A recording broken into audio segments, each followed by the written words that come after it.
एक चौंका देने वाले वाक़ये में 4 मई की सुबह हैदराबाद के अब्दुल्लापुर में एक शख्स ने अपने 3 बच्चों समेत कार में बैठकर एक झील में छलांग लगा दी और अपनी ज़िंदगी का खात्मा करने की कोशिश की।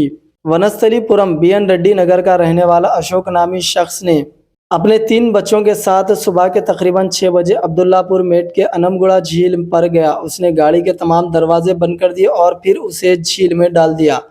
जाए वाक़े पर मौजूद लोगों ने पुलिस को इत्तला दी और उन्हें बचाने की कोशिशें शुरू कर दी। काफ़ी कोशिशों के बाद चारों को हिफाजत से बाहर निकाल लिया गया। अब्दुल्लापुर पुलिस स्टेशन के एक एहलकार ने बताया कि अशोक को अपनी बीवी के साथ कुछ मसाइल थे और वो झगड़े के बाद बच्चों के साथ घर से निकल गया।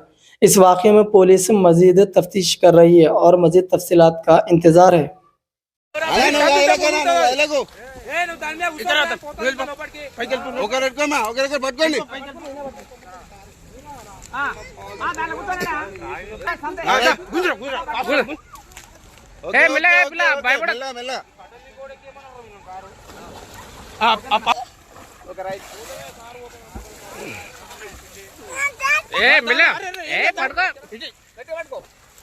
ఇక్కడ ఎందుకు వచ్చేది ఇది పోయేతో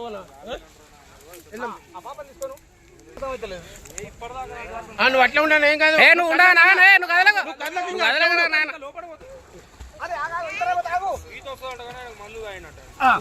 అన్న ఇప్పుడు ట్యూబ్ అయినా ఇచ్చేసే రైట్ వచ్చేసే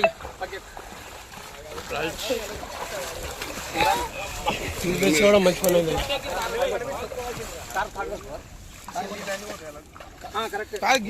ఇక్కడ నీళ్ళు ఏమైందన్నా పిల్లలతో ఇక్కడ